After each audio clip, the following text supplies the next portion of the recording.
Zane, pwede mo ba ako samahan? Okay, Muki. Malapit lang ako sa inyo. Oh, sige. Ate Flor! Ate Flor, saglit lang. Kasi dadating si Zane eh. Ha? Muki naman, hindi kita pwedeng palabasin. Ang bilin sa akin ng mami mo, dito ka lang. Sige na, ate. Chance ko na to. Di ba ang sabi mo sa akin, magpa-check up ako sa totoong doktor? Muki naman eh, ako ang malalagot niyan eh. Sige na, ate, oh. Gusto ko lang naman talaga malaman kung ano yung totoo kong kondisyon eh. Muki, baka mawalan ako ng trabaho niyan. Alam mo naman, di ba, na gusto kitang tulungan, pero kasi...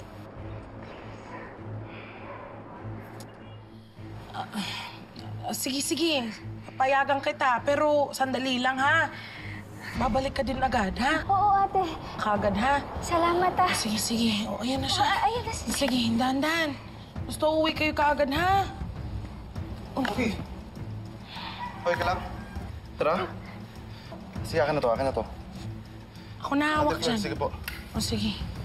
Ako bahala kay Muki. Dahan-dahan kayo. Dahan-dahan lang, ha? Sasakay ko to sa likod, ha?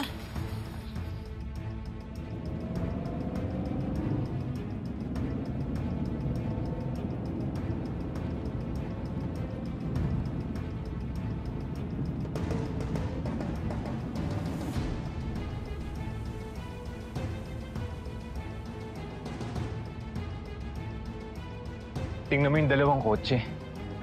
Baka isa sa mga yun yung hinahanap natin. I-check ko lang, tingnan ko. Sino yun? Dan. Dan.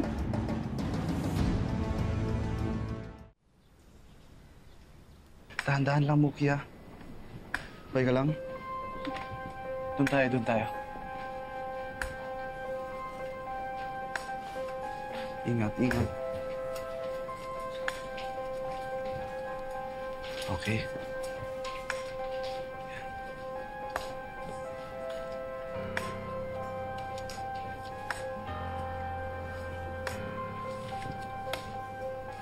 Ano yun? Sige na, Muki. Sabihin mo. Hello po, magpapa-check up lang po sana. Gusto ko po kasi malaman kung may sakit po ba talaga ako eh. May kasama bang magulang?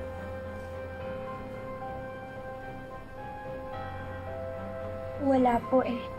Ilan taon ka na ba? 17 po. Ako naman po nag-aalaga sa kanya, so I'm responsible for her.